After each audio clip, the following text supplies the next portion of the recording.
Imagine this. Someone shakes your hand, looks you in the eye, and tells you exactly what you want to hear. You feel confident. You feel seen.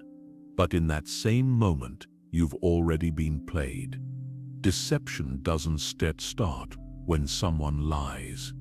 It starts when you stop questioning. Every day you sit surrounded by performances.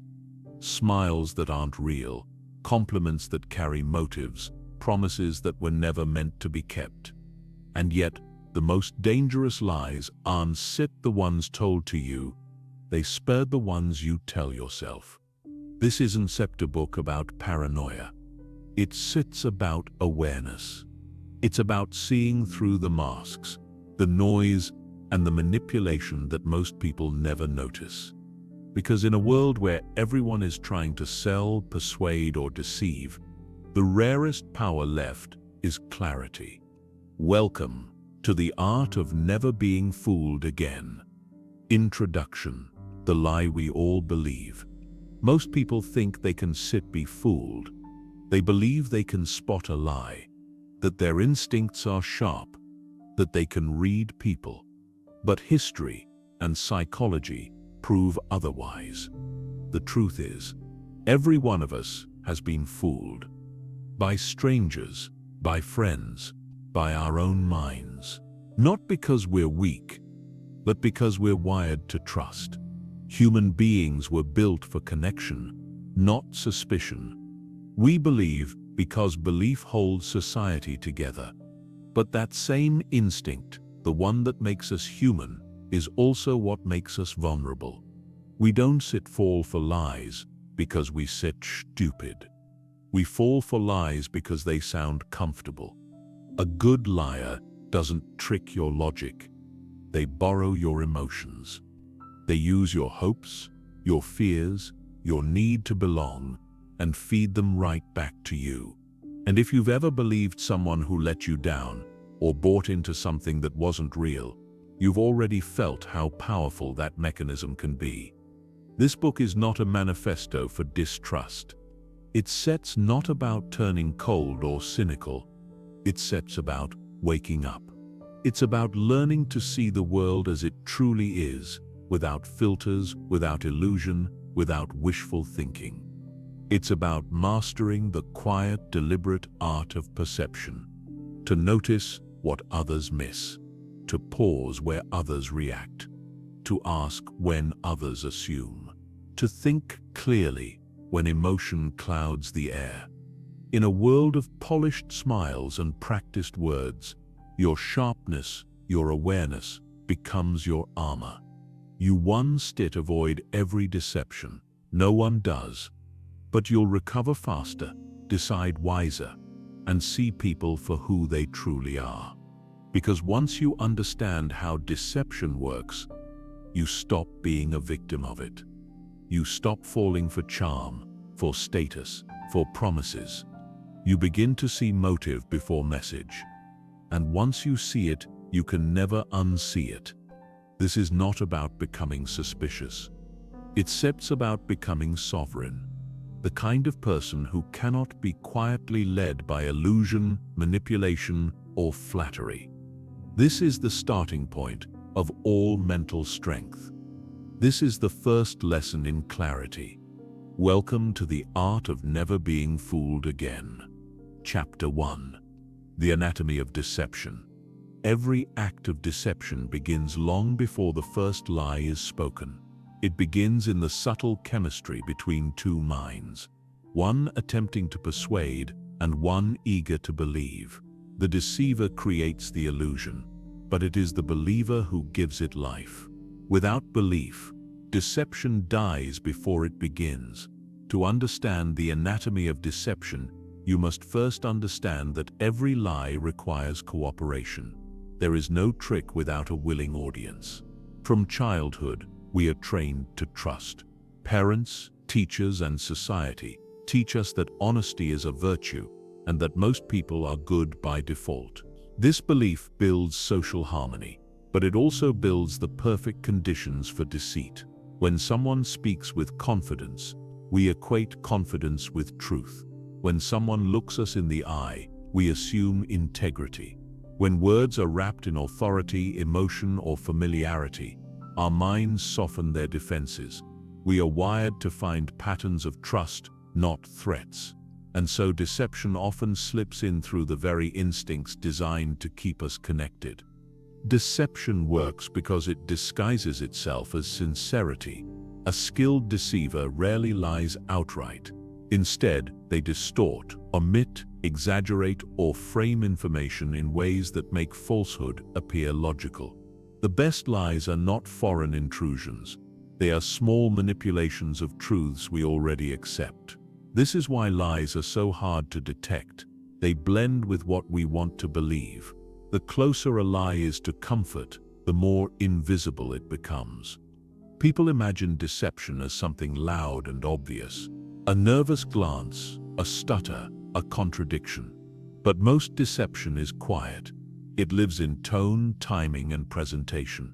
It's in the story that seems too neat, the compliment that arrives too soon, the urgency that demands your quick decision. Deceivers know that the human brain struggles with uncertainty, so they fill every gap with reassurance. When someone says, "Trust me," your first instinct should not be agreement. It should be curiosity. Why are they asking for trust before it's earned?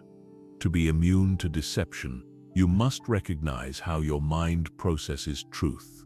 The human brain doesn't seek accuracy, it seeks ease. It prefers explanations that feel right, not necessarily ones that are right. This is why propaganda works. This is why rumors spread. The brain loves closure. It hates the discomfort of not knowing. So when a deceiver provides a confident, emotionally satisfying story, we cling to it because it feels better than doubt. But comfort is the enemy of clarity. The first line of defense against deception, therefore, is self-awareness. You cannot detect lies in others until you understand how easily your own emotions can be used against you. Fear, desire, pride, and guilt are the strings that liars pull. If you crave approval, someone will flatter you. If you fear loss, someone will sell you security. If you seek control, someone will offer you influence. In every deception, there is bait, and that bait is always emotional. The moment your emotions take control, your perception narrows, and your critical thinking dissolves. The deceiver doesn't overpower you, they simply redirect you. Think of deception as a dance. One person leads, but both must move in rhythm. You cannot be fooled unless you are participating in the movement, giving your attention, lowering your guard, and trusting the tempo. The deceiver thrives on your cooperation. This is why awareness is not just observation. It's active resistance. When someone tells you exactly what you want to hear, pause. When a situation feels too perfect, pause again. Lies feed on momentum. Stillness starves them. Throughout history, deception has shaped nations, ruined fortunes, and destroyed relationships. Yet it rarely begins with malice. Most lies start small, a harmless exaggeration, a concealed mistake, a little manipulation for your own good. The deceiver often rationalizes the act as protection or strategy, but lies grow. Every falsehood demands maintenance, more lies to sustain it, more energy to defend it. Over time, the weight of deception becomes visible in the deceiver's inconsistencies. Truth is effortless. Lies are exhausting. The moment you see someone working too hard to appear genuine, pay attention. Authenticity does not require performance. Understanding deception also means accepting its universality. Everyone lies, not always with evil intent, but out of habit, fear, or social necessity. White lies smooth conversation. Strategic omissions protect privacy. Self-deception maintains emotional balance. The key is not to eliminate all forms of deception. That would be impossible, but to recognize when a lie is being used to control you. you must learn to ask, who benefits from what I'm being told? Every manipulation, no matter how subtle, has an end goal. Follow that motive, and truth reveals itself. There is a reason professional con artists succeed even with intelligent victims. Intelligence does not protect against deception. Awareness does. Smart people are often easier to fool because they trust their own discernment. They think, "I'd never fall for that," and that overconfidence blinds them. The best deceivers don't challenge your intellect. They flatter it. They make you believe you're in control while guiding you precisely where they want you. Humility, not arrogance, is your armor. The wise mind remains open, questioning, never assuming immunity. To study deception is to study human nature. Lies reveal what we value. We lie to impress, to survive, to belong, to protect our image. Deceivers exploit those same motives in others. They observe what people crave most: love, validation, power, belonging, and they become the reflection of that desire. This is why deception feels so personal. The liar presents the image of your ideal world. You're not tricked by their lie. You're tricked by your own longing. The only way to escape this trap is to develop a discipline of pause, a moment's reflection before response, a question before agreement, a hesitation before belief. You don't need to distrust everyone. You simply need to verify everything that matters. Verification is the practical expression of wisdom. The person who verifies learns faster, decides better, and loses less. Doubt, when used properly, is a tool of intelligence. Over time, you will begin to see deception differently. You will stop taking offense at it and start recognizing it as a pattern, predictable, structured, and often lazy. Liars repeat techniques because most people respond predictably. They appeal to authority, emotion, or urgency because those levers almost always work. But once you can identify those levers, the spell breaks. You stop reacting automatically. You begin to choose your response, and that choice, that awareness, is the moment you become immune. The anatomy of deception is not complex. It is a transaction between illusion and belief. A liar offers what the listener unconsciously craves, and the listener, blinded by need, pays with trust. When you understand that exchange, you stop participating. You listen differently. You ask questions others avoid. You stay silent when others rush to agree. And slowly people reveal themselves, not through their words but through their patterns. Deception thrives on assumption. Truth thrives on observation. Most people see only what they expect to see. The art of never being fooled begins when you let go of those expectations and start seeing what is actually there. It requires patience, humility, and courage. The courage to face uncomfortable truths about others and about yourself. Because ultimately, the greatest defense against being fooled is not sharper suspicion, but deeper honesty. When you stop lying to yourself about what you want, need, and fear, no one else can weaponize those things against you. So before you learn how to read others, start here. Learn to read yourself. Know your triggers, your blind spots, your desires. Understand where you are most likely to surrender reason for comfort. That awareness is the foundation upon which every other skill in this book will rest. The anatomy of deception is not just an external study, it's an internal one. You can't prevent others from lying, but you can prevent their lies from finding a home inside you. That is where mastery begins. Not in suspicion, but in self-clarity. Once you understand how deception works in the world and within your own mind, you become something rare. You become a person who listens without being led, believes without being blind, and trusts without being taken. And that, in essence, is the first step toward the art of never being fooled again. Chapter 2. The Psychology of the Lie. Every lie has a heartbeat. It lives, moves, and grows in the space between what we say and what we fear to say. To understand deception fully, you must not only recognize lies, you must understand why they exist, why they spread, and why the human mind is both capable of creating and craving them. Lying is not a rare human defect. It is a built-in feature of our psychology. From childhood, we learn that truth carries consequences. Tell the truth, and you may be punished, ridiculed, or rejected. Tell a half-truth, and you might be safe. Very early we realize that honesty is noble, but not always rewarded. And so the mind begins to negotiate between truth and comfort, between authenticity and survival. This negotiation is what gives birth to the psychology of the lie.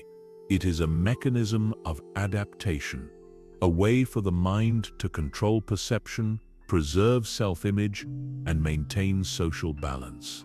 Every lie, no matter how small, serves a purpose: to protect something fragile, to gain something desired, or to avoid something painful. To truly become impossible to fool, you must see lying not as an act of evil, but as an act of design, one that exploits the emotional architecture of the human mind. A lie succeeds because it understands what the listener needs to hear. When people lie, they rarely invent chaos. They invent order. They build a version of reality that is neater, easier to process, and more emotionally satisfying. The brain loves harmony. It resists contradiction.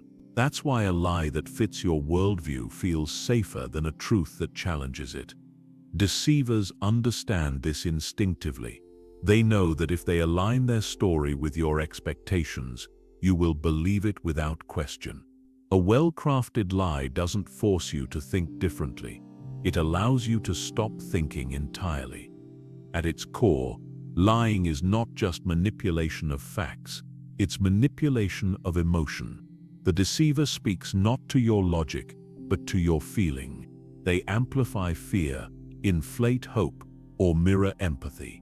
They create resonance, that instant sense of "I understand you," which tricks your brain into lowering its defenses. We are emotional creatures before we are rational ones.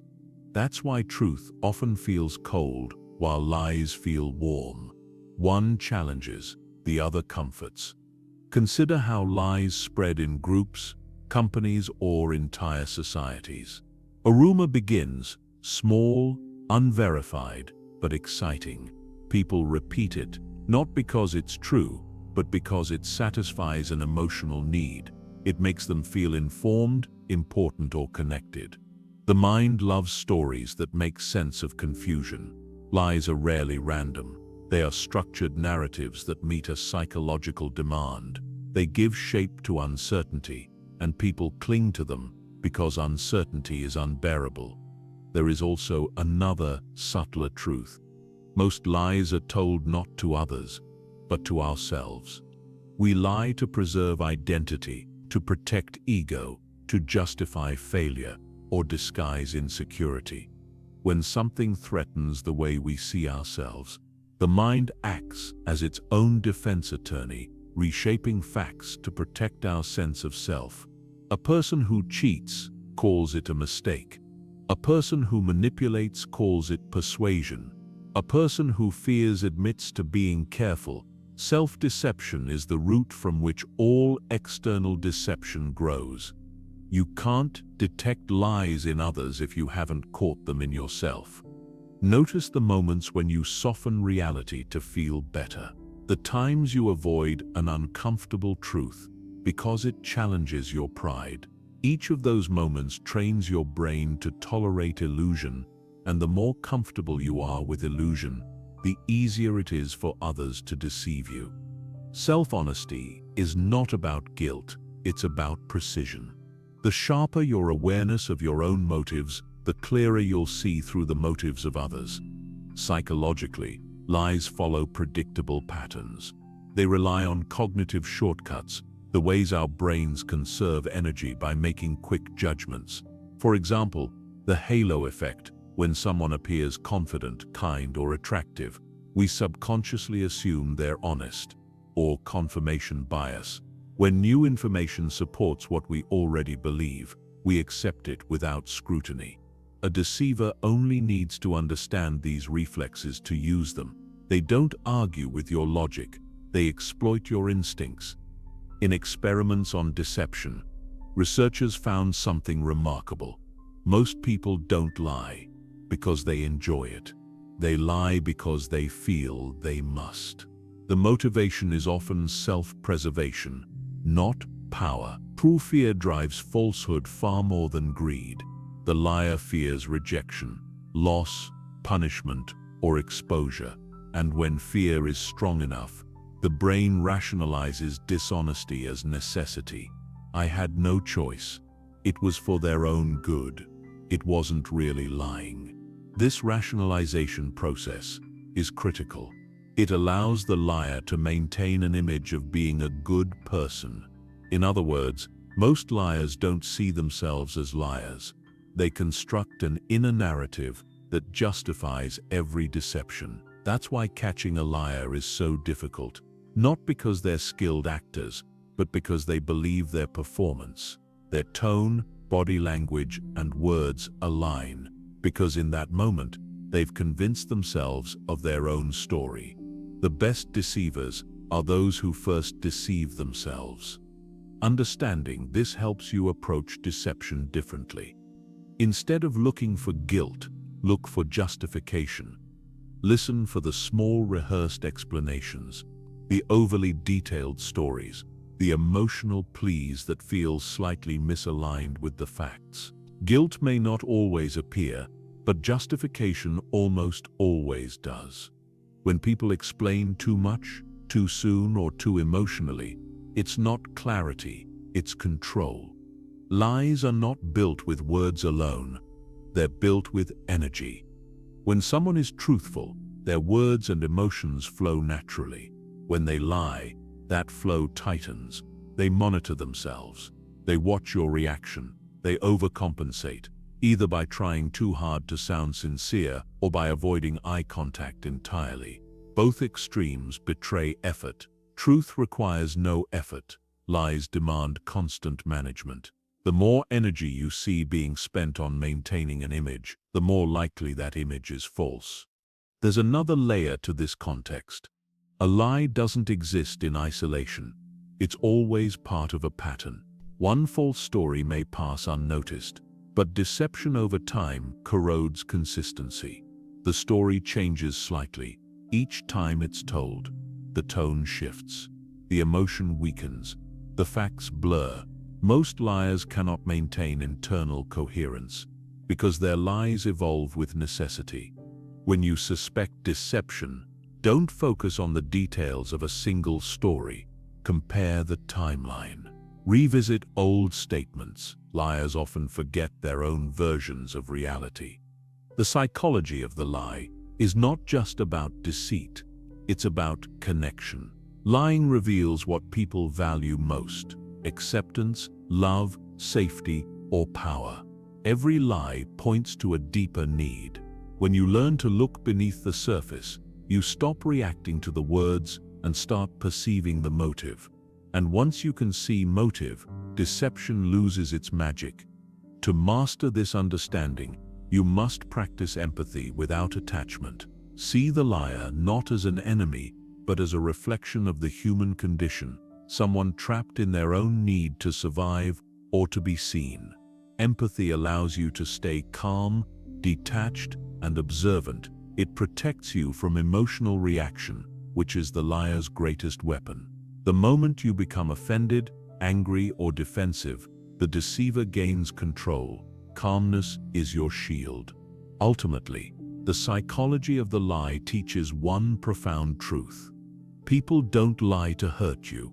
They lie to protect themselves, even if it costs your trust. And once you see this, you stop taking deception personally. You stop reacting, and you start perceiving. You begin to see through the emotional theater the carefully chosen words, the calculated sincerity. You begin to notice the subtle tremors in tone, the hesitation before an answer, the micro pause before reassurance. To never be fooled again, you must learn to watch the lie unfold, not with judgment, but with awareness. You must let others expose themselves while you remain still, centered in clarity. Because the moment you understand what drives deception, you also understand how to step outside of it. And from that distance, the lie loses its power. It becomes transparent, just noise over the steady silence of truth. Chapter 3. The emotional traps that blind us. Deception doesn't begin with logic. It begins with emotion. Every manipulator, every smooth talker, every cunning deceiver knows this simple truth. If they can make you feel, they can make you believe. Emotion is the master switch of the human mind. Once it's flipped, reason fades into the background and instincts take over. The world doesn't fool you with facts. It fools you with feelings. We like to think that we make decisions rationally, that we weigh pros and cons, compare evidence, and then arrive at sound conclusions. But neuroscience says otherwise. Every choice we make passes through the emotional centers of the brain first. We don't decide based on logic. We use logic to justify emotional choices. That is why deception is so effective. It never fights your reason. It sidesteps it entirely. There are 4 emotional triggers that deceivers exploit more than any others: fear, desire, ego, and guilt. These are the levers that move human behavior. Once you understand how they work, you begin to see how easily emotion clouds judgment and how awareness can pierce the fog. Fear is the oldest and most powerful of all manipulative tools. When people are afraid, they stop thinking clearly. Fear compresses time. It makes the present feel urgent and the future invisible. Politicians use fear to win elections. Scammers use it to rush decisions. Abusers use it to control. Fear narrows your vision until you see only one path, the one the deceiver conveniently offers. Act now, or you'll lose everything. Do this, or something bad will happen. The words change, but the effect is the same. Fear creates dependency. The antidote to fear is patience. When someone pressures you to act immediately, step back. Delay is your defense. Nothing truthful demands instant reaction. Urgency is the language of manipulation. Truth waits, lies rush. The moment you buy time, the emotional spell weakens and logic begins to return. Then comes desire, the most seductive of all emotional traps. Desire disguises itself as opportunity. It tells you that you deserve more, that something better is just within reach, if you'll only take the leap. The deceiver offers exactly what you crave: love, wealth, recognition, security, adventure. They design their story around your wants, not their words. When someone offers you your dream, you'll rarely stop to check the fine print. That's why scams work best when they promise happiness rather than safety. Desire blinds faster than fear. It makes you see what you want, not what's there. The way to escape desire's trap is through detachment. Learn to want without needing. When you no longer need the offer, you can evaluate it clearly. Detachment is not indifference, it's freedom. The person who can walk away from the promise of gain is impossible to manipulate.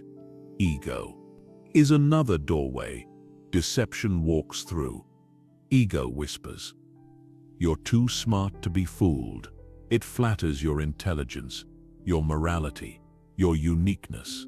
A manipulator will often start by praising your insight or your specialness before guiding you toward a trap. The more they inflate your self-image, the easier it becomes to steer you. Ego loves to be right. It resists correction. So when a deceiver flatters your judgment, you stop questioning your conclusions. You become your own accomplice. To protect yourself from ego's trap, practice humility. Not weakness, but the strength to admit uncertainty. Humility keeps your perception flexible. It reminds you that anyone can be deceived, including you. The wisest people aren't those who are never fooled. They're the ones who realize it quickly and recover without pride.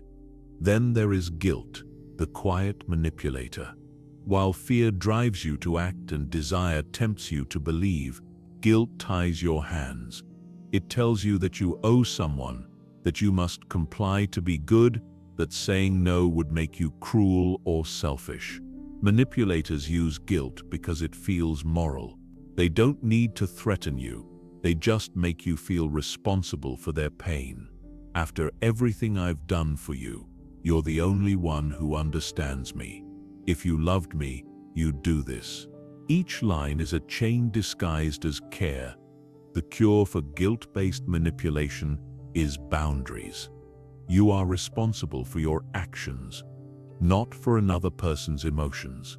Compassion is healthy. Control disguised as compassion is not. Once you separate kindness from compliance, guilt loses its power. You can say no and still care. You can walk away and still wish them well.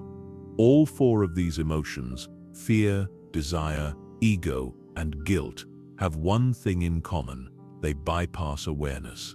They hijack the nervous system before reason has time to intervene. Once you're emotional, your brain's prefrontal cortex, the part that handles logic and judgment, goes dim.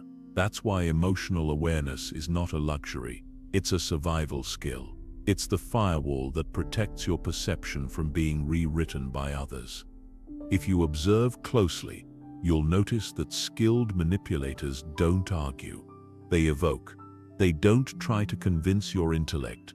They orchestrate your emotional state until belief feels natural. The best deceivers never tell you what to think. They make you feel something so strongly that you draw the conclusion yourself.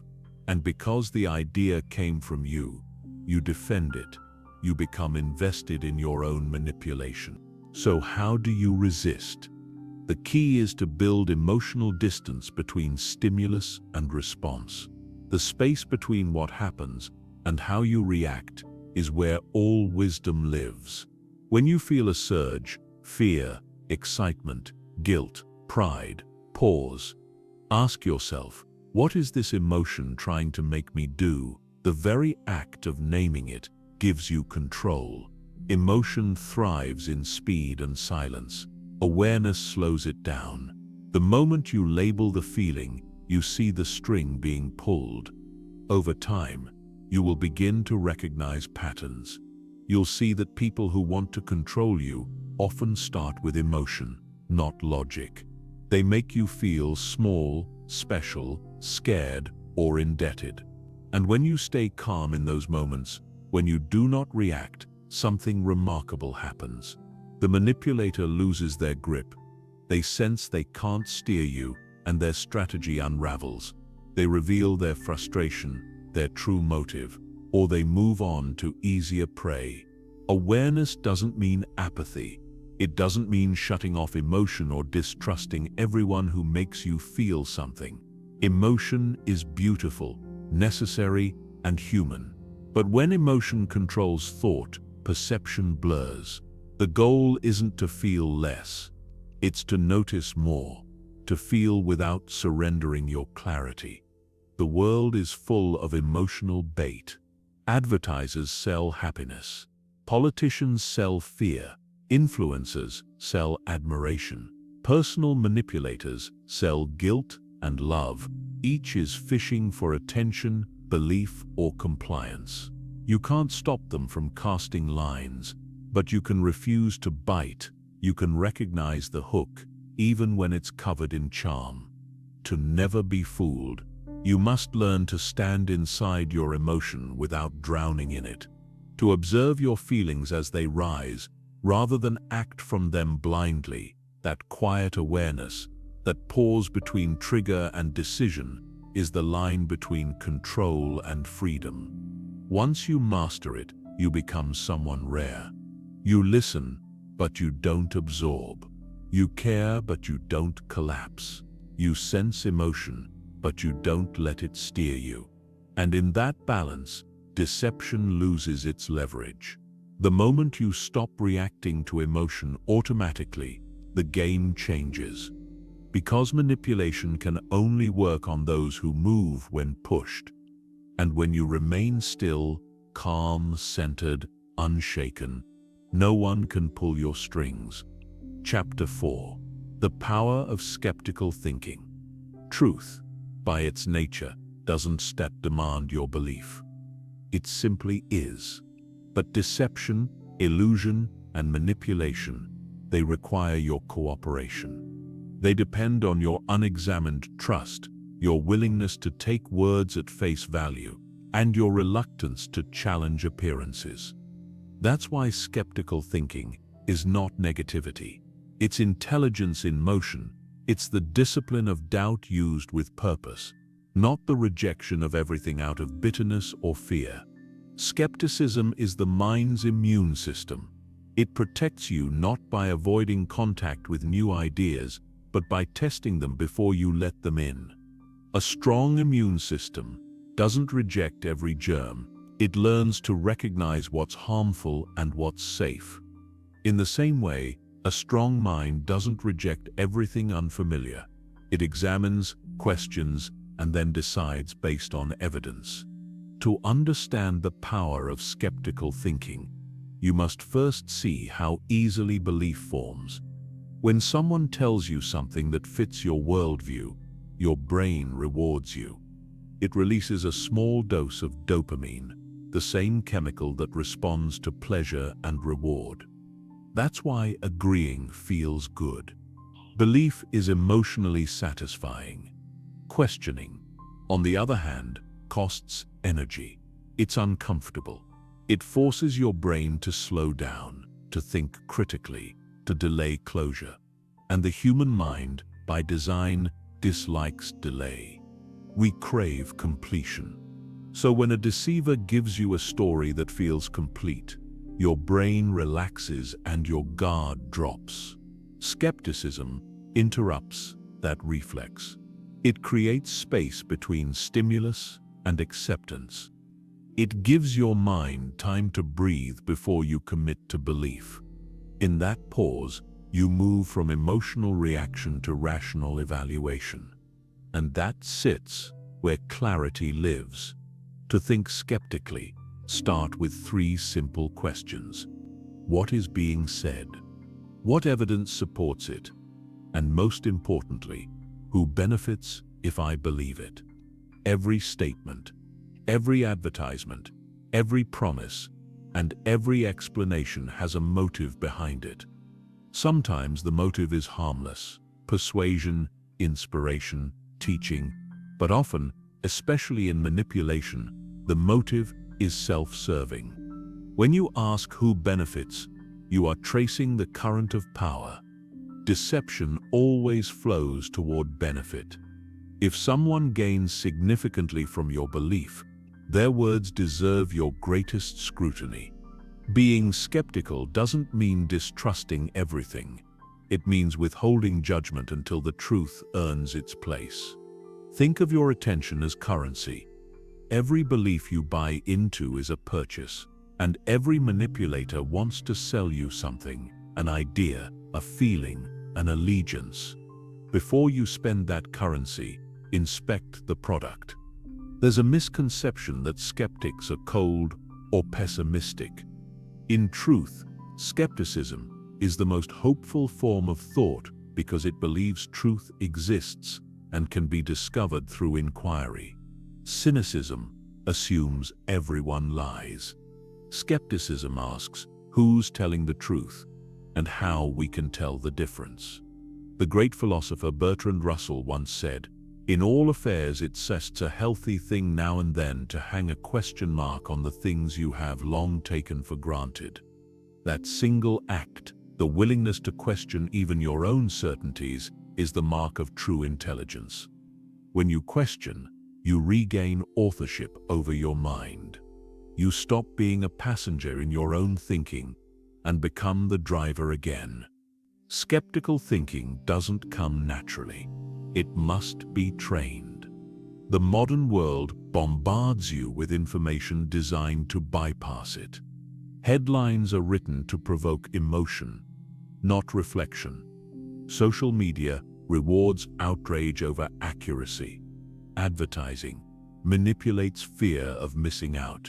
Politicians depend on emotional allegiance more than logical agreement. Every part of our environment is crafted to keep you reacting instead of reasoning. To resist this, you must slow your mind deliberately. When something feels urgent, that's when skepticism is most necessary. Urgency is the enemy of thought. When a message pushes you to react immediately, pause, ask if this is truly important. Why is it being rushed? If this is truly important, why is it being rushed? You'll find that truth rarely rushes. Only lies do. The essence of skeptical thinking is humility. It sums the quiet admission that I don't set no yet is better than I set them sure and wrong. The mind that refuses to question becomes a slave to the loudest voice. But the mind that questions patiently, honestly, and consistently becomes free. Skepticism does not make you lonely. It makes you independent. To apply skeptical thinking in everyday life, practice conscious doubt. When you hear something persuasive, repeat it back to yourself in neutral terms. Strip away the emotion, the authority, and the charm. What sets left? Does the statement still hold weight?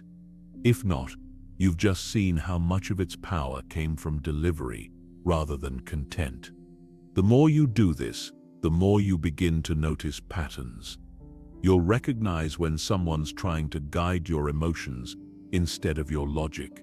You'll hear the difference between a claim that can be tested and a claim that demands belief. There's another advantage to skeptical thinking. It strengthens trust. Because real trust can only exist where doubt has been resolved. When you question first and confirm later, the people you do trust, those who withstand your scrutiny, will be the ones truly worthy of it. Blind trust leads to betrayal. Earned trust builds security. Skepticism, therefore, is not the enemy of trust. It is its foundation. Think about how scientists approach truth. They don't declare certainty first. They test, they fail, they question again. Their strength lies in the willingness to be wrong in pursuit of what's right. In daily life, you can apply that same principle. Be willing to admit uncertainty. It's better to pause and investigate than to rush and regret. You'll find that people respect thoughtful hesitation far more than confident ignorance. The danger of unexamined belief isn't just being fooled by others, it's being fooled by yourself. Your mind can craft convincing stories to justify what you already want to believe. Confirmation bias makes you notice evidence that supports your views and ignore what challenges them. Skepticism toward your own thoughts is the highest form of self-awareness. Ask yourself, if I were wrong, would I even know? That single question humbles the ego and sharpens perception. Skeptical thinking is not about living in doubt forever. It's about learning how to reach truth responsibly.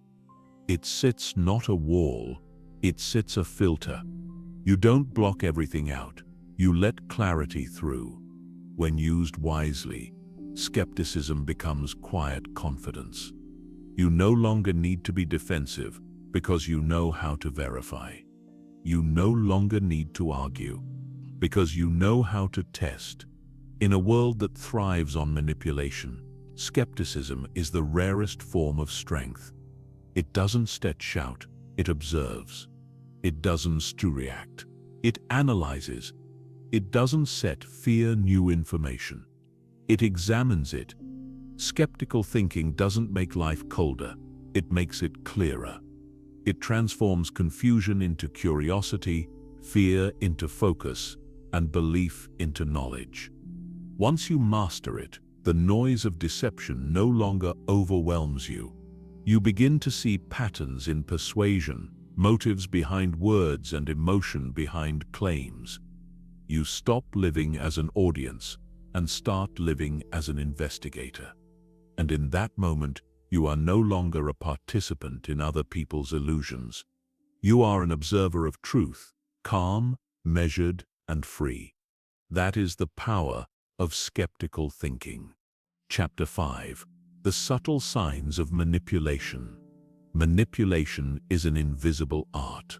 The ability to influence someone's thoughts, emotions, and behavior without their awareness. It doesn't shout, it whispers. It doesn't force you to obey. It makes you want to. You rarely notice it when it happens. And by the time you do, the choices have already been made, often by you, but never for you. Most people imagine manipulation as an overt act, someone shouting, threatening, or obviously controlling. But true manipulation works in silence. It hides behind charm, kindness, reason, and familiarity. It doesn't fight your will, it reshapes it. The manipulator's power comes from understanding what drives people: fear, need, guilt, validation, love, and then using those forces to bend perception. To never be fooled again, you must learn to recognize not the person who lies outright, but the one who guides your truth ever so slightly off course. The first thing to understand is that manipulation rarely looks like conflict. It looks like cooperation. A manipulator doesn't demand, they suggest, they don't command. They inspire, they don't take control by force. They make you give it to them. You might even feel as though the decisions were entirely your own. That illusion is the core of their craft. Think about it. When was the last time someone persuaded you to do something that, looking back, you regretted? But at the time, it felt like your idea. That is manipulation. The most skilled deceivers don't push against your resistance. They redirect your momentum. They use your desires as fuel, your fears as steering, and your empathy as cover. One of the most subtle forms of manipulation is selective honesty. The manipulator tells truths that serve them, while omitting details that would shift your perception. Because what is hidden shapes reality, as much as what is revealed. They might show you evidence that is technically true but incomplete, creating a picture that seems convincing. You walk away thinking you've seen the whole story, unaware of how carefully that story was curated for you. Another common tactic is emotional mirroring. Manipulators study your tone, posture, and expressions, then subtly copy them. This mirroring makes you feel understood, creating a false bond of similarity. The human brain is wired to trust people who resemble us emotionally. It interprets sameness as safety. So when someone seems to just get you, when they align too quickly with your emotions or opinions, pause. Real trust takes time. Imitation takes seconds. Then there's strategic vulnerability. The manipulator shares something personal, a hardship, a confession, a wound. It appears sincere, but its purpose is tactical. It's an invitation for you to lower your defenses and reciprocate. Once you open up, they know your emotional pressure points, what you fear, what you crave, what you do to protect your self-image. True vulnerability is mutual and gradual. Manipulative vulnerability is abrupt, performative, and always followed by a request. Manipulators also weaponize guilt and gratitude. They may do you a small favor early in your relationship, not out of kindness, but as an investment. Later, when they need something from you, they'll cash it in with subtle reminders. After all I've done for you, or I thought you'd want to help me like I helped you. Gratitude becomes a leash, guilt the knot that keeps you from pulling away. Generosity should feel freeing. If it feels like debt, it's control disguised as kindness. Another subtle sign is inconsistent empathy. A manipulator can be incredibly understanding one moment and coldly dismissive the next. This creates confusion. You begin to chase their approval, trying to regain their warmth. It's a deliberate imbalance that keeps you uncertain and off-center. The technical term is intermittent reinforcement, the same mechanism used in gambling addiction.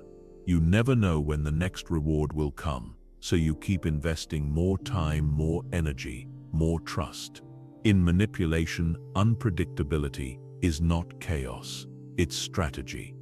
A manipulator's language reveals them if you learn to listen carefully. Notice how often their statements revolve around control. If you really cared, I'm only saying this for your own good. You don't understand me anymore. Everyone else agrees with me. These phrases may sound reasonable, but they carry emotional traps. They appeal to your empathy, your pride, or your desire for harmony. By the time you respond, you're already defending yourself. And once you're defensive, you're not thinking critically. There's also the tactic of manufactured urgency. Manipulators create false deadlines to trigger anxiety. We need to decide now, they say, or this is your only chance. Urgency makes you act without thinking. Remember this rule: truth is patient, lies are impatient. Anything that demands immediate obedience without clear reason is likely manipulation in disguise. Perhaps the most insidious form of manipulation is identity framing. A manipulator defines who you are for you. They might say, "You're too kind to say no," or "You're the only one strong enough to handle this."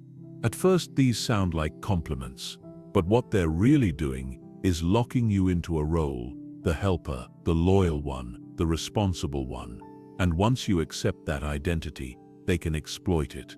You'll comply not because they forced you, but because you're protecting the image they built of you. The moment someone tries to define you, question their motive. Manipulation often hides beneath language that seems caring. It's the "I'm just worried about you" that criticizes your independence. The "I'm trying to help" that undermines your confidence. The "I just want what's best for you" that pressures you into agreement. Words like these wear masks of concern, but underneath, they're about control.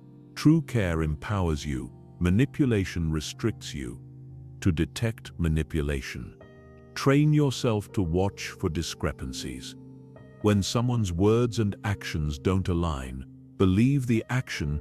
When someone claims good intent but repeatedly causes harm, believe the pattern. When someone apologizes but never changes, believe the repetition. Consistency is the language of truth. Inconsistency is the signature of deceit. The key to resisting manipulation is not aggression, but awareness. The manipulator thrives on emotional reaction. If you argue, explain, or defend, you're already playing their game. The way out is to stay calm and curious. Instead of reacting, start observing. Ask neutral questions that bring clarity rather than conflict. Why do you say that? What makes you think so? Can I have some time to think about this? These questions disrupt their rhythm. Manipulators lose power when forced to explain themselves in plain terms. Their influence dissolves in the light of scrutiny. Another important tool is emotional detachment. Detachment doesn't mean coldness. It means control over your attention. When someone tries to provoke you, step back internally. Observe your own reaction. Ask, what are they trying to make me feel right now? The moment you recognize the intended emotion, guilt, fear, obligation, the spell breaks. They can't move you if you see the strings. Sometimes, though, the most powerful defense is silence. Manipulators thrive on engagement. They need your attention, your response, your energy. When you stop feeding them those things, their influence collapses. Silence is not surrender. It's refusal. It's the moment you decide not to participate in their illusion. And remember, not every manipulator is malicious. Some manipulate unconsciously, repeating patterns they learned early in life. They use emotional control, not because they are evil, but because it's the only language of safety they know. Recognizing manipulation isn't about judging others, it's about protecting yourself without hatred. Awareness doesn't require anger. It requires calm understanding. Over time, you'll begin to notice manipulation before it even touches you, and you'll feel it, a subtle discomfort in conversation, a tightening in your gut, a phrase that sounds kind but feels wrong. That instinct is your intuition, your internal alarm system refined by awareness. Trust it. Intuition is not magic, it's pattern recognition. Your conscious mind hasn't yet articulated. When you can identify manipulation as it unfolds, you reclaim your agency.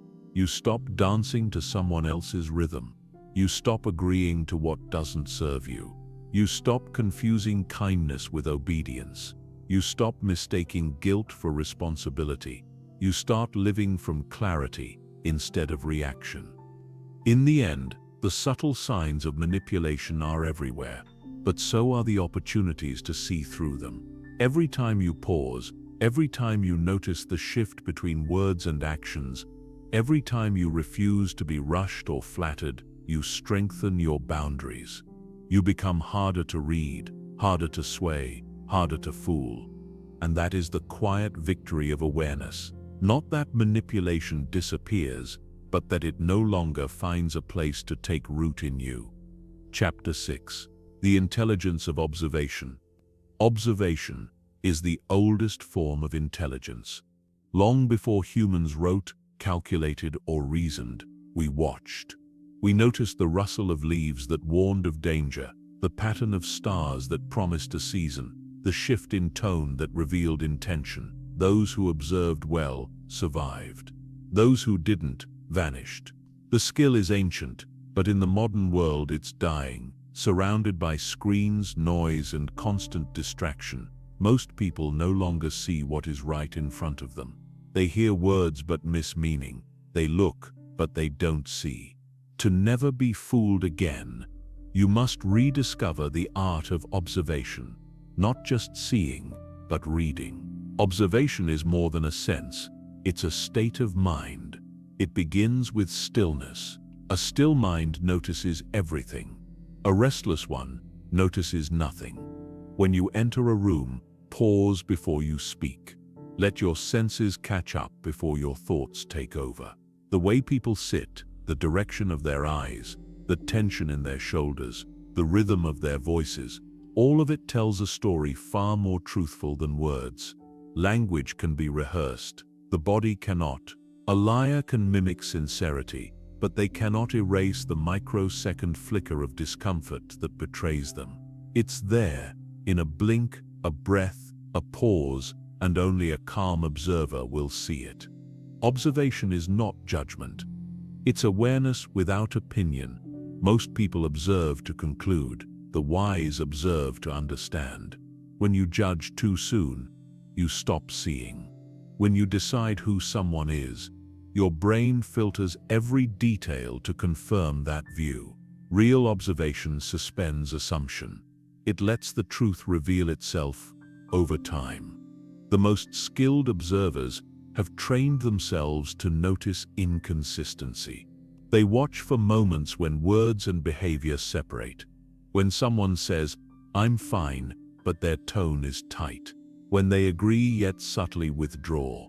When confidence sounds slightly rehearsed. Truth aligns, deception stumbles. The eyes, hands, and tone of voice cannot lie in harmony forever. The body leaks what the mind tries to hide. To strengthen your observation, slow down your attention. The world moves fast because manipulation thrives on speed. But awareness needs slowness. Listen not only to what people say, but how they say it. The pace of speech, the pauses, the emphasis, all reveal internal states. People leak truth through rhythm. Excitement speeds speech. Anxiety breaks it. Guilt over-explains. Genuine confidence is measured, never hurried. When you listen to rhythm more than content, you begin to hear what's real. Observation also extends beyond people, into environments. The space someone creates reflects their inner world. A manipulator's space is often filled with symbols of control. Everything placed precisely, every element curated for impression. A sincere person's environment may be simpler, but it feels congruent with who they are. This isn't about neatness or disorder. It's about alignment. Authenticity leaves harmony behind it. Pretense leaves performance. True observers know that the eyes see little. It's the mind that interprets to sharpen perception. Practice seeing without narrative. Look at a person without labeling them. Watch interactions without assuming motive. Notice the detail, the twitch of an eyebrow, the tone between two words, the tension in posture when a question lands. Record these things quietly in your mind. Over time, patterns will emerge. Deception rarely reveals itself in one moment. It reveals itself in the repetition of small contradictions. Observation requires both distance and empathy, a paradox that few can balance. Distance keeps you objective. Empathy keeps you accurate. If you observe without empathy, you see data but miss meaning. If you empathize without distance, you drown in emotion and lose clarity. The intelligent observer moves between both states, close enough to feel, distant enough to discern. This is why emotional control and observation go hand in hand. The less you react, the more you perceive. Every strong emotional reaction blinds you temporarily. Anger, attraction, fear, admiration, they all distort what you see. The manipulator knows this. They provoke emotion to cloud your perception. When you remain calm, you see details that others miss. You notice that their story changes slightly each time. You sense that their flattery is timed, not natural. You recognize that their sympathy appears only when it benefits them. Stillness is your secret weapon. Silence makes people reveal themselves. When you don't rush to fill the air, they start talking more, explaining more, exposing more. Gaps in conversation make liars nervous. They rush to fill them. The more you speak, the more you hide. The less you speak, the more you see. Observation thrives in quiet. Think of your awareness like a camera lens. Most people keep it zoomed too close, focused only on details they already find interesting. But the skilled observer zooms out first. They see the entire frame, the relationships between elements, the context of every motion. Once the context is clear, they zoom in precisely where the truth hides. Wide perception, then narrow focus. This rhythm separates awareness from distraction. Observation is also a mirror. The way you observe others reflects how well you understand yourself. If you can't sit in silence with your own thoughts, you'll struggle to see beyond your projections. Self-awareness sharpens observation because it clears the lens through which you see the world. When you no longer interpret everything through your insecurities, desires, or fears, you see reality as it is, not as your emotions wish it to be. One of the hardest truths about observation is that people often reveal more than you want to know. When you start to see clearly, you'll notice sincerity in places you once felt safe. You'll recognize manipulation where you once assumed love. You'll detect false kindness, false authority, false humility. Clarity can be painful because it strips away illusion, but it is better to live with painful truth than comforting blindness. Awareness may cost your peace for a moment, but it will protect your soul for a lifetime. To develop your observation, practice daily in small ways. Watch without reacting. Listen without interrupting. Notice tone instead of words, posture instead of promises. Keep your body still when others are emotional. Let silence fill spaces. As you do, you'll begin to perceive the world differently, less as noise, more as signal. Details will rise to the surface that others miss completely. Soon you'll find that people reveal everything if you simply give them space to do so. Those who lie will tangle themselves in their own narratives. Those who tell truth will grow calmer the longer they speak. Observation isn't about catching lies. It's about letting truth separate itself naturally. When your awareness sharpens, deception loses its advantage. The manipulator depends on your distraction, your speed, your emotional reaction. But when you are fully present, their tricks fall flat. They can't perform for someone who truly sees them. Observation gives you quiet power, not dominance, but understanding. You don't need to confront or expose anyone. You just need to see clearly. And that clarity changes everything. You start moving differently, speaking differently, deciding differently. You no longer chase explanations. You no longer argue with appearances. You simply know what is real and what is not, because you've seen it with eyes unclouded. That is the intelligence of observation, the kind of seeing that cannot be fooled, the kind that turns perception into protection, the kind that makes you untouchable, not because you're distant, but because you are awake. Chapter 7. The Mastery of Silence. There is a kind of strength that never raises its voice. It doesn't need to. It lives in stillness, in the calm presence of a person who listens more than they speak, who measures words like currency, and who understands that silence itself can be louder than any argument. In a world obsessed with noise, silence is rebellion. Everyone is shouting, opinions, outrage, explanations, defenses, but the more people talk, the less they truly communicate. Those who master silence don't compete for attention. They control it. They don't dominate through volume. They influence through gravity. To never be fooled again, you must learn not only how to speak wisely, but how to withhold words strategically. Silence is not emptiness. It is focus. It is the deliberate act of creating space for observation, for truth, for control. When you are silent, others reveal themselves. Words are where most people hide. They talk to fill discomfort, to disguise insecurity, to create the illusion of certainty. But silence removes their hiding places. When you don't interrupt, when you don't rush to fill the gap, people rush to fill it for you. They speak past their intentions. They expose motives, inconsistencies, and emotions they never meant to share. Silence doesn't demand confession. It invites it. Most people fear silence because it forces them inward. It mirrors back their own unease. That's why manipulators, liars, and talkers will do anything to avoid it. They fear the stillness that reveals what their words conceal. If you can learn to remain calm and quiet while others scramble for reassurance, you gain invisible power. The mastery of silence begins with self-control. Silence cannot coexist with insecurity.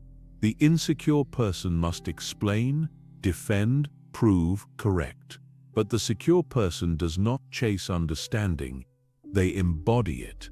They speak when words add value, not when emotion demands release. Every unnecessary word leaks power. Every emotional reaction gives control away. When someone lies, resist the urge to confront immediately. Let silence hang in the air after their statement. Count in your mind, 1, 2, 3. That pause will do more than any accusation. People instinctively fill silence with justification. They explain more than they need to. They reveal truths they wanted to hide. They sense your stillness as judgment, even when it isn't. That discomfort draws honesty to the surface like heat draws out impurities. Silence also changes how others perceive you. The quiet person appears thoughtful, composed, and unpredictable. In conversation, unpredictability equals authority. When people can't predict how you'll react, they become more cautious. They choose their words more carefully around you. Your stillness creates gravity, the same way a planet's mass bends space around it. The louder world begins to orbit your quiet presence. But silence is not just about withholding speech. It's about listening actively. True listening isn't waiting to reply. It's hearing beyond the words, the rhythm, the tone, the hesitation, the unspoken meaning between sentences. You cannot listen while rehearsing what to say next. You cannot learn while trying to prove you already know. Listening deeply is a form of humility. It says, I am not here to win. I am here to understand. That mindset makes you unmanipulable because you are focused on truth, not ego. There is also silence in action. The choice not to react. Manipulators thrive on reaction. They bait you with provocation, hoping to pull you into their rhythm. The moment you respond in anger, guilt, or defense, they regain control. But if you stay still, if you respond with measured quiet or none at all, they lose their leverage. Emotional bait only works when you bite. Silence starves the manipulator of oxygen.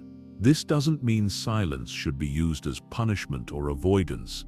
Emotional withdrawal can be just as manipulative as noise. The difference lies in intent. True silence is conscious and ethical. It's the refusal to add confusion to chaos. It's the discipline of stepping back until clarity emerges. The silent person isn't absent. They're attentive. They're collecting truth while others are wasting energy. In conversation, silence can be used as a mirror. After someone speaks, don't rush to respond. Let their words echo. People often clarify or retract what they've said when they sense it hanging in the air. They might say, "What I meant was," or "Actually, let me rephrase that." Those moments reveal truth in real time. Silence gives them room to correct their own deception. There is a kind of timing to powerful silence, a rhythm that balances restraint and response. Too much silence can create distance. Too little destroys reflection. The mastery lies in knowing when to speak. Speech, like fire, is useful only when controlled. Words released in haste burn credibility. Words spoken after thought illuminate understanding. Consider this. The most influential leaders, negotiators, and interrogators use silence as their strongest tool. In negotiation, silence pressures without hostility. After an offer is made, the first person to speak usually concedes. In conflict, silence diffuses escalation. The absence of reaction confuses aggression. It removes the reward of emotional dominance. In persuasion, silence signals confidence. It suggests certainty so solid it doesn't need defense. When you remain silent, you become a mirror in which others see themselves. That reflection often reveals what they are trying to hide. You don't have to expose them. They will expose themselves. The mastery of silence also applies inwardly. Mental noise, constant internal chatter, argument, and overthinking dulls perception. When your mind is loud, you can't see clearly. The discipline of outer silence trains inner quiet. Meditation, solitude, or even a few minutes of deliberate stillness each day rebuilds that focus. You learn to separate thought from truth, emotion from signal, reaction from wisdom. Inner silence turns the mind into a clear mirror instead of a storm. There will be moments when silence feels heavy, when the urge to fill space with words becomes almost physical. That is the exact moment growth happens. Power is not gained by speaking your impulse, but by mastering it.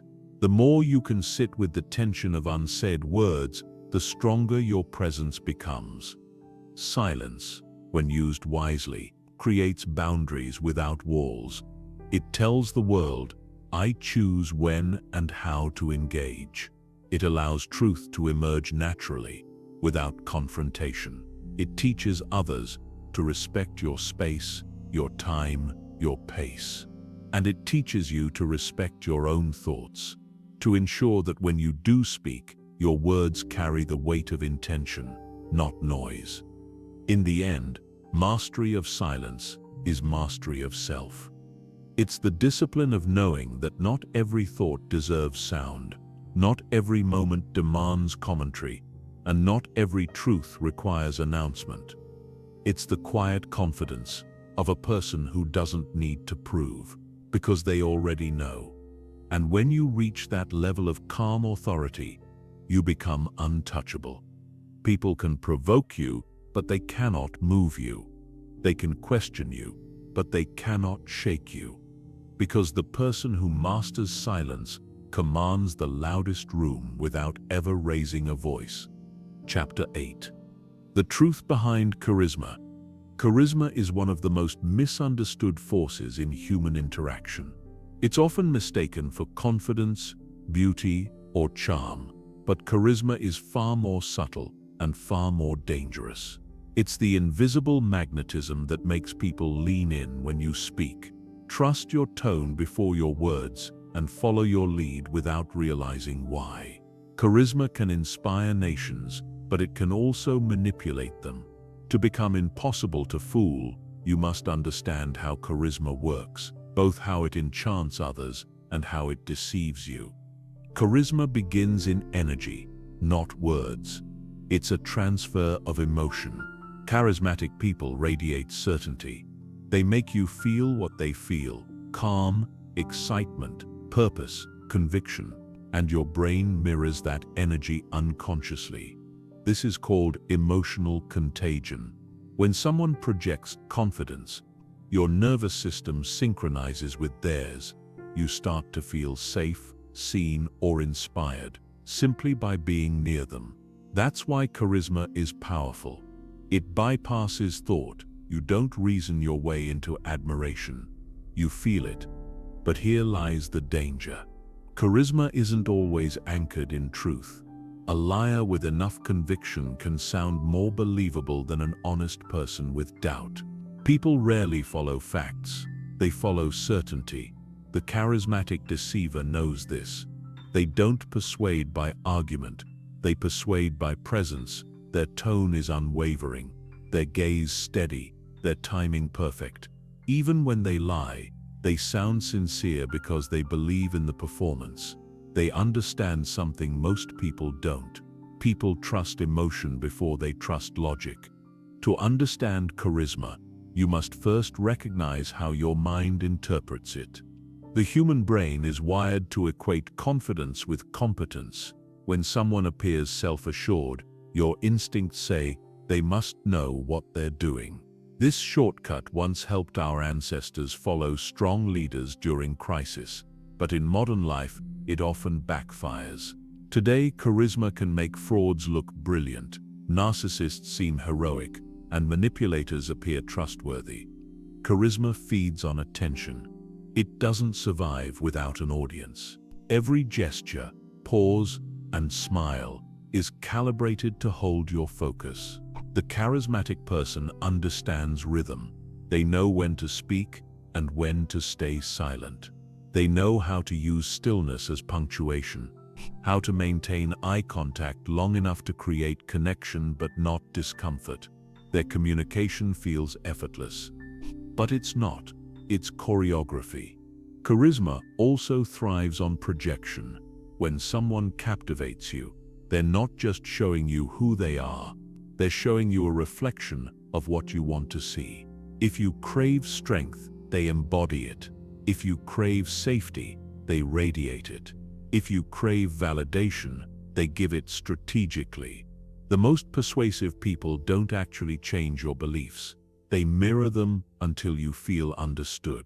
That emotional mirroring creates trust faster than any argument. It's why cult leaders, con artists, and toxic lovers often feel familiar. They don't manipulate your logic. They imitate your soul. The antidote is awareness. When someone's charisma draws you in, pause and observe what's happening inside you. Ask yourself, what is this person making me feel, and what do they gain from me feeling that way? If their presence fills you with awe, attraction, or blind agreement, step back. Charisma often clouds judgment by replacing analysis with admiration. Remember, feeling inspired is not the same as being led to truth. Charisma becomes dangerous when it silences your own voice. You stop questioning. You stop comparing. You stop thinking independently. You begin to believe that agreement equals connection. But the moment you abandon your inner skepticism, you hand your power over to someone else's certainty. True intelligence is the ability to admire without surrendering judgment. You can appreciate someone's confidence while still testing their claims. To see through charisma, pay attention to intent. Authentic charisma uplifts. Manipulative charisma drains. Authentic charisma leaves you feeling capable, grounded, and more connected to your own strength. Manipulative charisma leaves you feeling dependent, smaller, or emotionally dizzy. One gives you power. The other steals it. After spending time with someone charismatic, ask yourself, do I feel clearer or more confused, stronger or weaker? The answer tells you everything. There are patterns to manipulative charisma. It often starts with flattery disguised as recognition. The charismatic manipulator praises you for qualities you're insecure about. You're the only one who understands, or you have a gift most people don't see. It feels intimate, but it's strategic. They're identifying the door to your trust, and once it opens, they walk through it. Next comes emotional pacing. They raise your energy with enthusiasm, then lower it with vulnerability. They share personal stories, confessions, struggles, all designed to deepen connection. This alternating rhythm keeps your emotional state pliable, open to suggestion. You start to feel as if they get you, when in reality, they're tuning your emotions like an instrument. Finally comes anchoring. Once you're emotionally invested, the manipulator links their image to something you deeply value: love, faith, justice, freedom, success. From that point forward, questioning them feels like questioning the value itself. You no longer see them as a person with motives. They become a symbol. That's how charisma becomes control. To protect yourself, cultivate detached admiration. You can appreciate charisma without losing awareness. When you meet someone magnetic, enjoy their presence, but stay grounded in observation. Watch not just how they make you feel, but how they react to resistance. Genuine charisma respects boundaries. False charisma punishes independence. If you disagree and they shame or guilt you, their confidence was never real. It was dominance in disguise. You can also use charisma consciously, but ethically. True charisma comes from alignment, not performance. It's born when your words, tone, and intention all match. You don't fake emotion, you express genuine conviction, you don't force presence. You embody calm focus. People are drawn to those who are internally consistent. When your actions mirror your principles, charisma becomes authenticity. The most powerful people in history weren't followed because they shouted louder than others. They were followed because their presence made others feel capable of more. Real charisma doesn't hypnotize. It awakens. It doesn't demand loyalty. It earns trust through transparency. If you want to develop authentic charisma, focus less on impressing others and more on understanding them. Charisma grows from empathy, the ability to make others feel seen. When you give people your full attention, when you listen without agenda, you create resonance. That resonance feels like charisma, but it's actually connection. The final truth about charisma is this: it is neither good nor evil. It is a tool, like fire. In the hands of the aware, it warms, enlightens, and inspires. In the hands of the deceptive, it burns. The difference lies not in the flame, but in the heart of the one who wields it. When you can recognize the energy behind charisma, when you can separate presence from purpose, confidence from control, you become immune to its manipulation. You stop being pulled into the glow of someone else's certainty. You can admire without surrendering, connect without conforming, and follow without losing yourself. That is the real power, not to resist charisma, but to see through it, to stand in its light and remain your own. Chapter 9. The illusion of truth. Every lie wears the mask of truth. It dresses in familiar words, polite tone, and partial facts. It never arrives announcing itself as falsehood. Instead, it whispers, "I make sense, don't I?" And most of the time we agree, because the illusion of truth doesn't depend on accuracy. It depends on familiarity. Psychologists call this the illusory truth effect. The more often you hear something, the more likely you are to believe it, even when you know it's false. Repetition turns fiction into memory. The human brain mistakes ease of recall for evidence of truth. This is why propaganda works, why rumors spread, and why manipulative people repeat themselves so often. They're not trying to convince you logically. They're training your memory emotionally. Every time you hear a statement, your brain decides whether to trust it using a simple shortcut. Does this feel familiar? If it does, the mind relaxes its guard. Thinking consumes energy, and the brain's deepest instinct is to conserve it. So if a claim feels right, we accept it without examination. This is how illusions of truth take hold, not through deception that's complex, but through deception that's comfortable. The illusion of truth is powerful because it plays on two weaknesses: laziness and longing. Laziness makes us avoid critical thought. Longing makes us prefer comforting stories.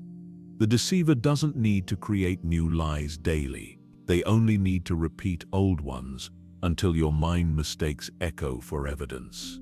Modern life amplifies this phenomenon. We scroll through headlines, slogans, and sound bites that repeat the same messages until they become invisible, absorbed as common sense. We rarely question why we believe what we believe.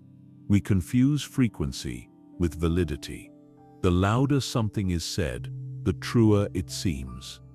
To break free from this trap, you must learn to distinguish between truth and truthfulness.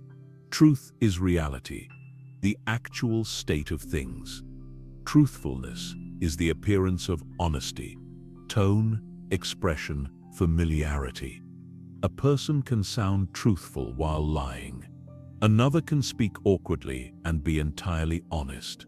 The mind mistakes polish for integrity. But truth has no accent.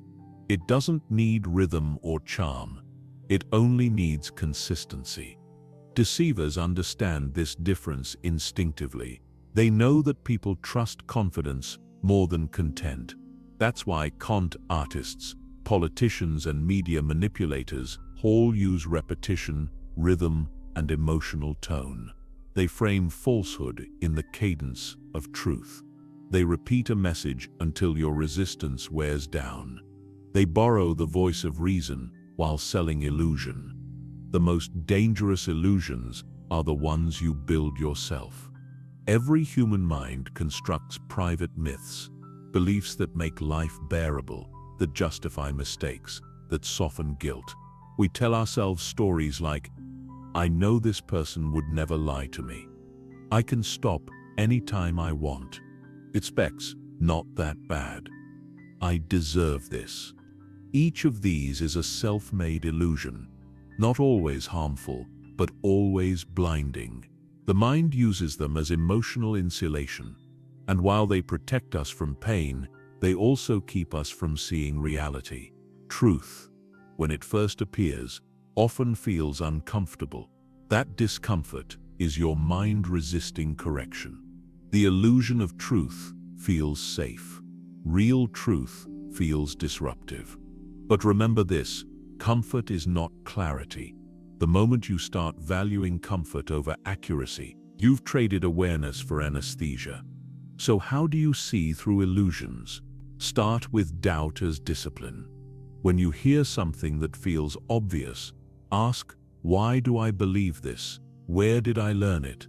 Who benefits if I keep believing it? You'll be surprised how often the answers trace back to repetition, not reasoning. Most of what people believe is inherited, not investigated. The skill of thinking for yourself begins with unlearning what you've absorbed unconsciously. Next, seek disconfirming evidence. Your mind loves agreement. It resists contradiction. That's why you must deliberately look for information that challenges your beliefs. The truth does not fear scrutiny. Lies do. The more your worldview can survive challenge, the closer you are to truth. Notice too how truth behaves differently from deception. Lies need maintenance. They must be defended, adjusted, and repeated. Truth stands still. It doesn't require loyalty. It simply exists. If a person or idea constantly demands your allegiance, emotional investment, or faith without question, it's likely an illusion. Pay attention to language. The illusion of truth often hides in vague, emotional, or absolute statements. Words like everyone knows, it's obvious, trust me, or that's just how it is, are warning signs. They shut down inquiry. Truth invites questions, illusion avoids them. When someone discourages you from thinking, they are not protecting you. They are protecting themselves. Sometimes, the illusion of truth spreads not through lies but through omission. What is left unsaid shapes belief as much as what's spoken. News, narratives, and relationships all depend on selective focus. By controlling what you see, manipulators control what you don't. Always ask, what am I not being shown? The missing piece is often where the truth hides. The illusion of truth also thrives in groups. People want to belong more than they want to be right. When everyone around you believes something, your brain feels safer joining them. This is social proof, a powerful bias that tells you, if many people believe it, it must be true. Entire societies have fallen to this illusion. Remember, consensus is not evidence. Agreement does not create truth. It only amplifies illusion. To stand against collective illusion, you must grow comfortable with isolation. The truth seeker walks alone, not because they enjoy solitude, but because clarity often costs acceptance. The crowd rewards obedience. Truth rewards awareness. The most powerful defense against illusion is stillness. When information overload overwhelms you, stop consuming and start reflecting. Step away from noise. Let your thoughts settle until your mind regains its sharpness. Truth reveals itself in silence the same way a reflection appears on still water. Understand this truth is not fragile. It doesn't vanish when questioned. Lies do. The moment you shine awareness on illusion, it dissolves. You don't have to fight falsehood. You only have to see it. That seeing, calm, unreactive, and consistent, is the beginning of freedom. The illusion of truth will always exist because the mind will always crave ease over effort. But awareness transforms that craving into caution. Once you know how the illusion works, you can admire its design without becoming its victim. You start recognizing patterns in persuasion, language, and repetition. You start noticing how truth is packaged, marketed, and performed. And most importantly, you start reclaiming the one thing deception cannot steal: your ability to pause and question. In the end, the difference between being fooled and being free is not intelligence, it's attention. When you stop believing every familiar echo, when you start thinking slower than the words you hear, when you choose discomfort over delusion, the illusion of truth loses its grip.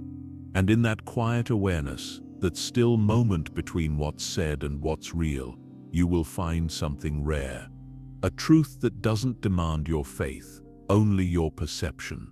Chapter 10. The freedom of clarity. Clarity is not a gift, it is a discipline, a daily act of courage to see things as they are, not as we wish them to be. It demands honesty, when lies would feel easier. It demands stillness, when emotion begs for reaction. It demands that you look directly into the patterns of life and people without flinching. Most will never choose this path. They prefer comfort over truth, illusion over insight. But for those who do, clarity becomes freedom. Freedom, in its purest form, is not the ability to do whatever you want. It is the ability to see without distortion. Because when you can see clearly, no one can quietly guide your decisions, your beliefs, or your emotions. You stop living as a puppet of other people's words and start living from your own perception. Clarity begins when you stop negotiating with reality. We spend much of our lives trying to edit the truth to fit our desires, softening it, reshaping it, explaining it away. But truth doesn't bend, it only breaks illusions. The more you resist seeing things as they are, the more you suffer. Acceptance, not resistance, is the birthplace of clarity. When you see the world clearly, manipulation loses its magic. You start noticing the small cues that others miss, the tone beneath the words, the tension behind the smile, the silence that speaks louder than speech. You stop reacting and start recognizing. Deceivers rely on confusion. They need fog to operate. Clarity burns through that fog. It turns complexity into pattern, noise into message, chaos into understanding. But clarity is not comfort. It can be sharp, even painful. To see clearly means watching people you love act against their words. It means admitting when you were wrong. It means letting go of fantasies about who you thought someone was, or who you hoped you could be. It's not for the faint-hearted. Yet once you choose clarity, you'll never want to go back. There's a quiet strength that comes from seeing the truth, even when it hurts.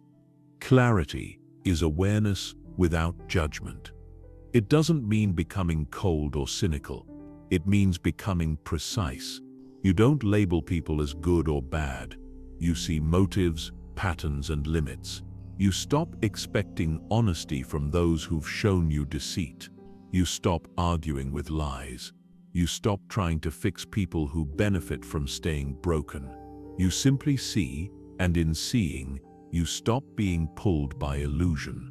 When you live in clarity, you learn to trust your perception more than persuasion. You no longer need constant validation. You understand that being right matters less than being real.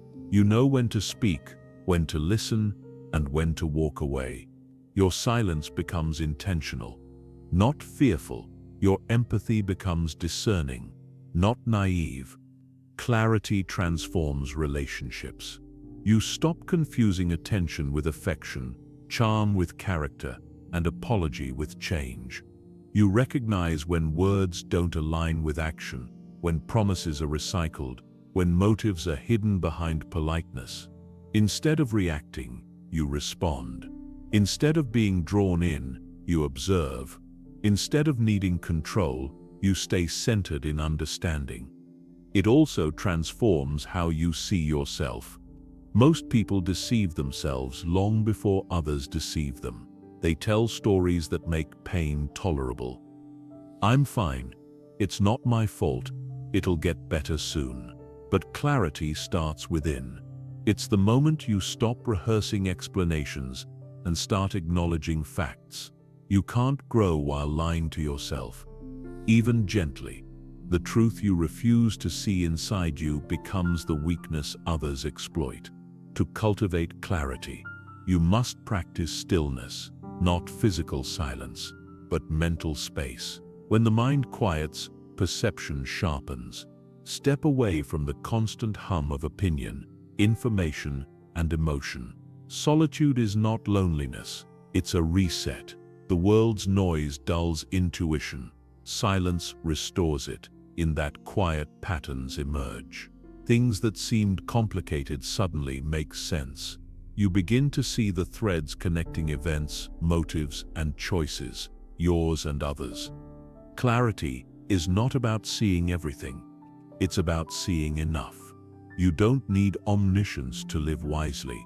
You need awareness of what matters. Many people get lost, chasing every detail, drowning in analysis, but clarity simplifies. It focuses attention where it counts, on intent, alignment, truth. Once you can see the heart of a situation, the rest unfolds naturally. One of the hardest lessons of clarity is that truth does not always change others. Seeing someone clearly doesn't mean they'll change. Understanding manipulation doesn't mean it stops. Awareness doesn't fix people. It frees you. It gives you choice. You can stay or leave, speak or stay silent, engage or withdraw. But every action is made consciously, not emotionally. That's what freedom feels like, deliberate living. With clarity, you stop chasing approval. You stop trying to convince those committed to misunderstanding you. You stop performing sincerity for people who have already chosen their narrative. You realize that truth doesn't need defense, it needs presence. The clearer you become, the less you argue. In clarity, peace returns, not the peace of ignorance, but the peace of knowing. You know who you are, what you value, and what you will no longer tolerate. You no longer fear deceit because you see through it. You no longer fear rejection because truth feels better than belonging built on illusion. You no longer fear being alone because solitude is quieter than pretending. Clarity doesn't make life easier, it makes it real. And reality, once accepted, is manageable. Illusion, on the other hand, is exhausting. It demands constant repair. Truth requires only recognition. When you live with clarity, people who depend on confusion will drift away. Don't chase them. Their absence is your confirmation. The clearer your vision becomes, the simpler your world gets. What's genuine stays, what's false falls away. Freedom is not the absence of deception. It's the awareness that protects you from it. When you walk through life with open eyes, you're no longer afraid of darkness. When you think with discipline, you're no longer fooled by beauty. When you listen deeply, you're no longer lost in noise. That is the essence of freedom through clarity. To see without fear, to know without pride, to act without illusion. And once you reach that level of vision, once your perception becomes your armor, no lie, no charm, and no manipulation can touch you again. If you've made it here, to the end of the art of never being fooled again, something inside you has already changed. You see the world differently now, not darker, but clearer. You notice the pauses between words, the motives behind smiles, the stories beneath appearances. You've learned that the greatest protection is not armor, but awareness. You understand now that deception is not rare. It is ordinary. It exists in advertising, in politics, in relationships, even in our own self-talk. The world runs on perception, and perception can be bent. But you no longer live at the mercy of illusion. You've learned to question, to pause, to see. You've learned that truth is rarely loud, but always steady. This journey has not been about mistrust. It has been about mastery, the mastery of your own mind. Because the person who knows how they think can never be fully controlled by those who don't. You've learned that silence speaks louder than defense, that emotion clouds reason, and that awareness is not cynicism, it is sovereignty. You have seen how easily humans lie, how beautifully they justify, how naturally they deceive. But you've also seen that most deception begins in fear, fear of rejection, loss, or inadequacy. Understanding that truth removes bitterness. You don't have to hate liars to stop being fooled by them. You only need to see them, clearly, calmly, and without illusion. The power you now hold is quiet. It doesn't shout, it doesn't argue, it doesn't prove. It observes, it decides, it acts when necessary, and stays still when not. You no longer need to predict everything, you only need to perceive accurately. You no longer need to expose every falsehood. You only need to stop feeding it your energy. The greatest victory is not in unmasking others. It is in never losing your clarity, even when surrounded by masks. That clarity is freedom. It is self-respect turned into instinct. It is peace born from perception. So as you close this book, remember you will still encounter lies. You will still meet charmers, manipulators, pretenders, but you will also meet truth, quiet, rare, and unmistakable. And when you do, you will know it, because it will not demand belief. It will simply be. Carry this awareness lightly. Let it sharpen you, but not harden you. Be kind, but not blind. Be open, but not empty. Trust, but verify. And never forget, the goal was never to fear deception, but to outgrow it. Because once you can see clearly, the world cannot fool you anymore. And that, quietly unannounced, is the most powerful kind of victory there is.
you.